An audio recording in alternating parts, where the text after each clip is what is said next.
Sign of the Unicorn is the third book in the Chronicles of Amber series by Roger Zelazny. It was first published in serial format in Galaxy Science Fiction. Plot introduction. Eric is dead. Corwin now rules Amber as regent. But someone has murdered Kane and framed Corwin. Random tells his part of the story.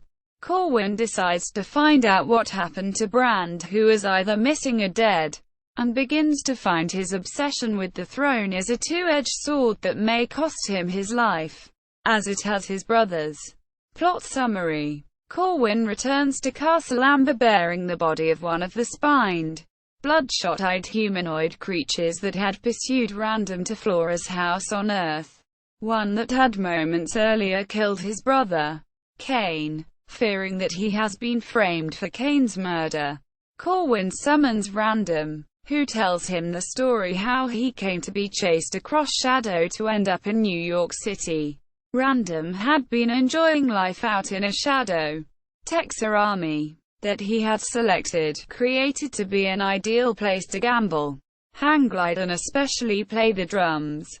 One day he received an unusual trump call in the form of the Jack of Diamonds that spoke to him as his brother, Brand, asking for help to escape from an unfamiliar shadow. Random set out to rescue Brand from the shadow, a land lit without a sun, where boulders orbit each other in complicated patterns.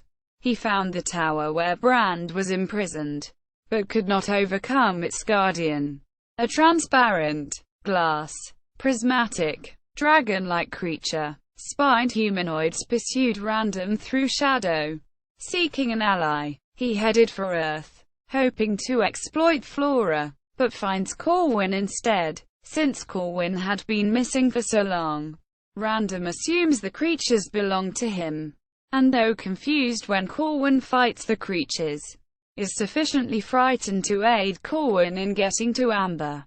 After hearing Random's story, Corwin descends to the Chamber of the Pattern to attune himself to the Jewel of Judgment, a powerful artifact given to Corwin by Eric as he lay dying, which gives its wearer, among other powers, control of weather in Amber.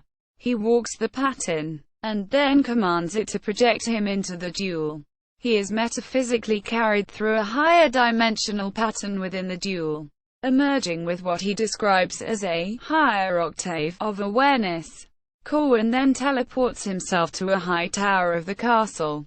After testing his new attunement to the jewel, he summons Flora. He learns that most of his brothers had sought him in shadow during his absence, some to try to find him, some to implicate Eric in their father, Oberon's death. Gerard accompanies Corwin to the Grove of the Unicorn, where Kane was killed. Gerard fights Corwin, and later threatens him physically while all of the siblings are watching through trumps and is told that if he turns out to be responsible for Kane's death, Gerard will kill him, and that if Gerard is killed, the siblings will know Corwin did it.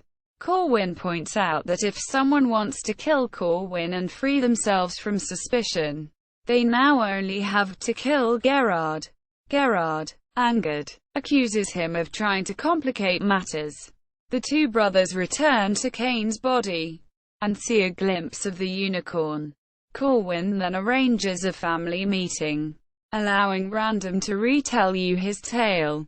While not entirely convinced of Corwin's innocence, they agree to attempt to recover the one remaining person who has seen these creatures, Brand. With their combined efforts, they are able to contact Brand through the trump, and pull him through to Amber. Although Brand was relatively intact in his cell, they find he has been stabbed as he is brought to them.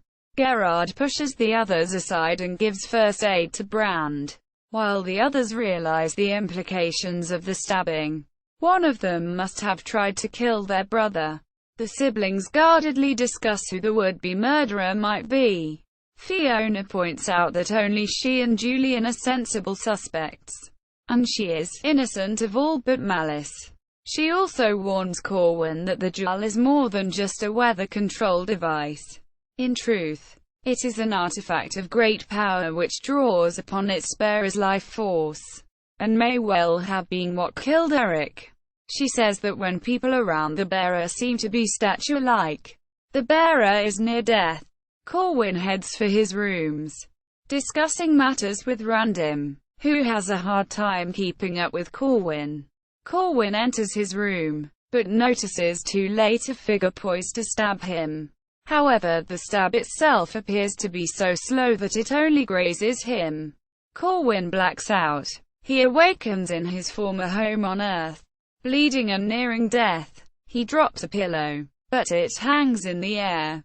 He realizes that the jewel is killing him, so he hides it in the house's compost heap and heads for the road, hoping to hitchhike to a hospital where he can recover.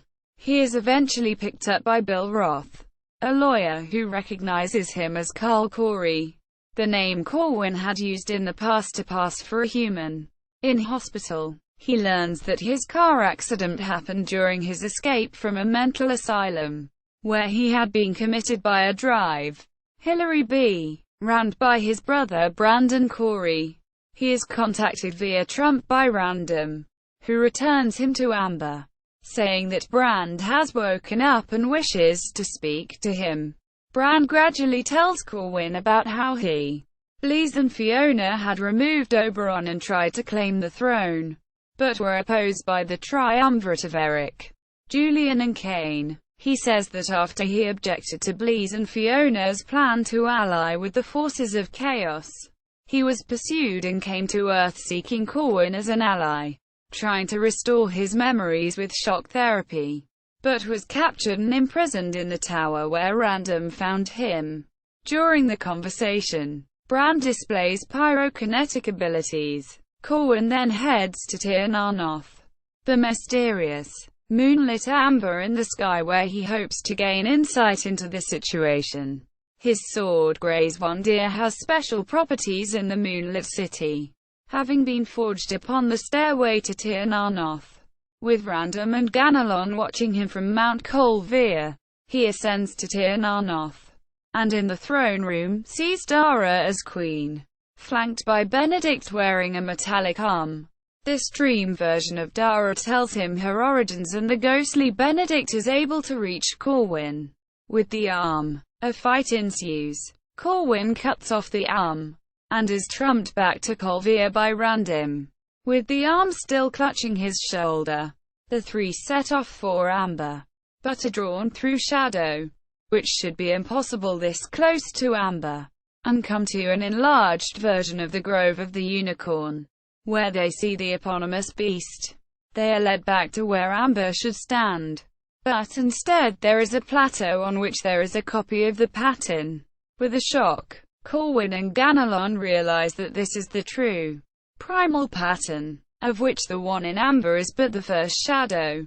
Levac, Daniel J. H. 1983. Amber Dreams. A Roger Zelazny bibliography. San Francisco. Underwood, Miller. pp. 60-61. ISBN 0-934438-39-0. Sign of the Unicorn title listing at the Internet Speculative Fiction Database.